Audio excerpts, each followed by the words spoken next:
एक दिन मेरे भाई संतोष ने अपनी पिचकारी मेरे हाथों में दी और कहा कि इसे हिलाओ। मैंने उसे हिलाया तो उसमें से पानी निकलने लगा। मैं चौंक गई। आखिर ये क्या चीज़ है जो हिलाने पर पानी निकल रहा है? फिर क्या था, मैं हिलाने लगी और पानी निकलता गया। ये खेल काफ़ी समय तक चला। दोस्तों, मेरा नाम तनु है और मैं 20 साल की जवान लड़की हूँ। मैं और मेरा भाई एक दूसरे के बहुत करीब थे। हम दोनों का रिश्ता बहुत ख़ास था। हम साथ में खेलते, साथ में खाते और एक दूसरे के बिना कुछ नहीं करते थे। पर एक दिन ऐसा हुआ जो मेरे जीवन में कभी नहीं हुआ था। भाई ने अचानक कहा, आज मैं तुम्हें कुछ खास दिखाने वाला हूँ। उसकी आंखों में एक चमक थी, जैसे वो कुछ बड़ा राज छुपा रहा हो। मुझे शक हुआ कि वो फिर कोई शरारत करने वाला है। मैंने हंसकर बोली, अब क्या नया मजाक करने की सोच रहे हो? वो मुझे अपने कमरे में लेकर आया और बिना कुछ कहे मेरी आंखों पर पट्टी बांध दी। मेरे दिल में हल्की बेचैनी होने लगी, लेकिन मैंने सोचा कि ये बस एक खेल है। भाई ने मेरे हाथ में एक लंबी ठंडी चीज़ पकड़ा दी। मैंने उसे महसूस किया, पर समझ में नहीं आया कि ये क्या हो सकता है। अब इसे धीरे धीरे हिलाओ, उसने कहा।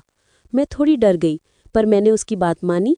जैसे ही मैंने वो चीज़ हिलाई, मुझे अजीब सा लगा। मेरे हाथ पर हल्का सा गीलापन महसूस हुआ। मैं चौंक गई और पूछने लगी, ये क्या हो सकता है? भाई ने फिर से हंसते हुए कहा, तुम सही कर रही हो, इसे थोड़ी और जोर से हिलाओ। मैं उलझन में थी, लेकिन उसकी हंसी ने मुझे और उत्सुक बना दिया। मैंने और जोर से हिलाया और तभी मेरे हाथ पर कुछ और गीला महसूस हुआ। अब मेरा मन डर और उत्सुकता से भर गया था। मैंने सोचा, भाई क्या करने की कोशिश कर रहा है? वो लगातार मुझे हंसते हुए देख रहा था, जैसे उसे बहुत मज़ा आ रहा हो। मैं फिर से सोचने लगी कि ये क्या चीज़ हो सकती है। और थोड़ा हिलाओ, भाई ने कहा। अभी असली मज़ा आना बाकी है। मेरे मन में सवाल उठने लगे, क्या वो मुझसे कोई बड़ा मजाक कर रहा है? मेरे हाथ पर पानी की धार और तेज हो गई। मैंने कहा, भाई अब बता दो ये क्या है? पर उसने सिर्फ मुस्कुराकर कहा, बस थोड़ी और सब्र रखो, सब समझ आ जाएगा। मैं अब काफ़ी घबरा गई थी, लेकिन भाई की बात सुनकर मैं रुकी नहीं। मैं फिर से हिम्मत जुटाई और उस चीज़ को फिर से हिलाया। इस बार पानी की धार मेरे कपड़ों पर गिर गई। भाई, ये तो अब बर्दाश्त के बाहर हो रहा है, मैंने कहा। वो हंसकर बोला, थोड़ा और, फिर सब साफ हो जाएगा। मैं सोच रही थी कि आखिर भाई क्या छुपा रहा है। हर बार जब मैं उसे हिलाती, पानी की धार बढ़ती जाती। मुझे लगा शायद ये कोई जादू या ट्रिक है जो मुझे समझ नहीं आ रही। पर मैंने हार नहीं मानी और फिर से जोर से हिलाया। भाई की हंसी अब और भी ज्यादा जोर से होने लगी थी। मुझे लगा कि जल्द ही इसका राज खुलने वाला है। जैसे जैसे वक्त बीत रहा था, मेरी बेचैनी बढ़ रही थी। मेरे मन में हजारों सवाल उठ रहे थे। क्या ये कोई जादू है या फिर कोई रहस्यमय खेल? मैंने सोचा। भाई का चेहरा देखकर लग रहा था कि वो कुछ बड़ा छुपा रहा है। मैं फिर से हिम्मत जुटाई और वो चीज़ और जोर से हिलाई। इस बार पानी की धार मेरे चेहरे पर आ गई।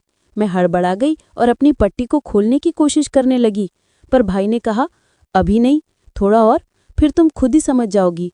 मैं हैरान थी कि वो ऐसा क्यों कह रहा है। उसने मुझसे फिर कहा, ये सब तुम्हारे लिए ही है, थोड़ा और सब्र रखो। मैं अपनी आंखें बंद की और फिर से वो चीज़ हिलाने लगी। अब तो पानी पूरे कमरे में फैल चुका था। भाई ने कहा, अब समय आ गया है।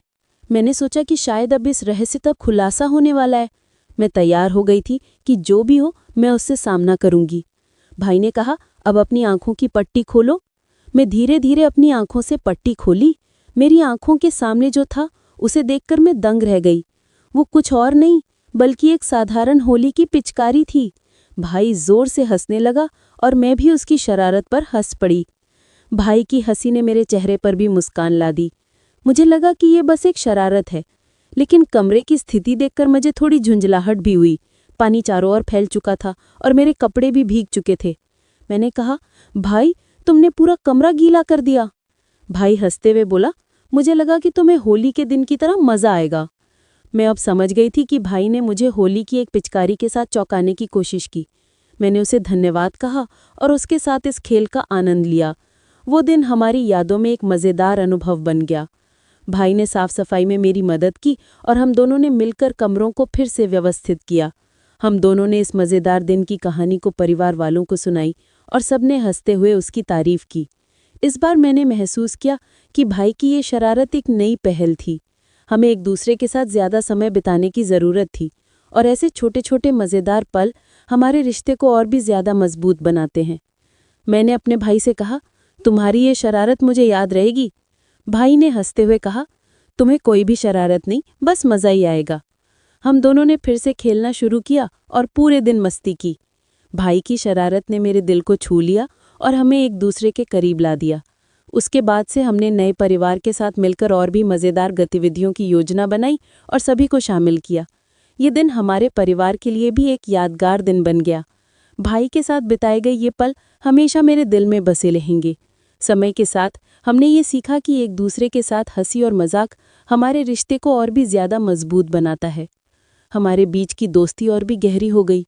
हर साल होली के दिन हम एक दूसरे को कुछ खास तरीके से चौंकाने की कोशिश करते हैं।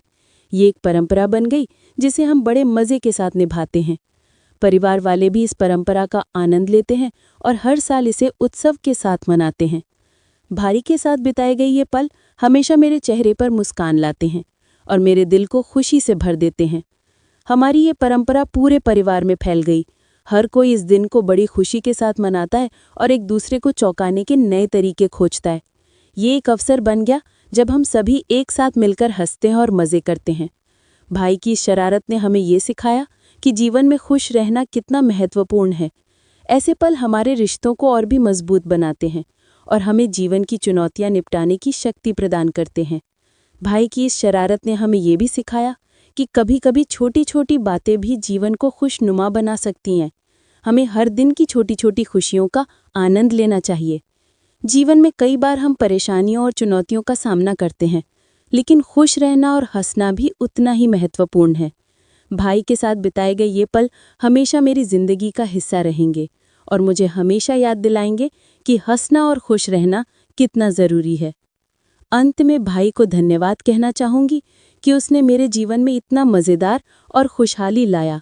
उसकी शरारत ने हमारे रिश्ते को और भी ख़ास बना दिया और हमें एक दूसरे के करीब ला दिया। इस अनुभव ने हमें ये सिखाया कि रिश्तों में प्यार, दोस्ती और हंसी मजाक का महत्व कितना होता है। मैं हमेशा भाई की इस प्यारी शरारत को याद करूँगी और हर साल होली के दिन इसे बड़े उत्साह के साथ मनाऊंगी। दोस्तों, मैं अपनी कहानी को यहीं समाप्त करता हूँ। अगर आपको ये कहानी पसंद आई हो तो कृपया इस वीडियो को लाइक करें और चैनल को सब्सक्राइब करना न भूलें।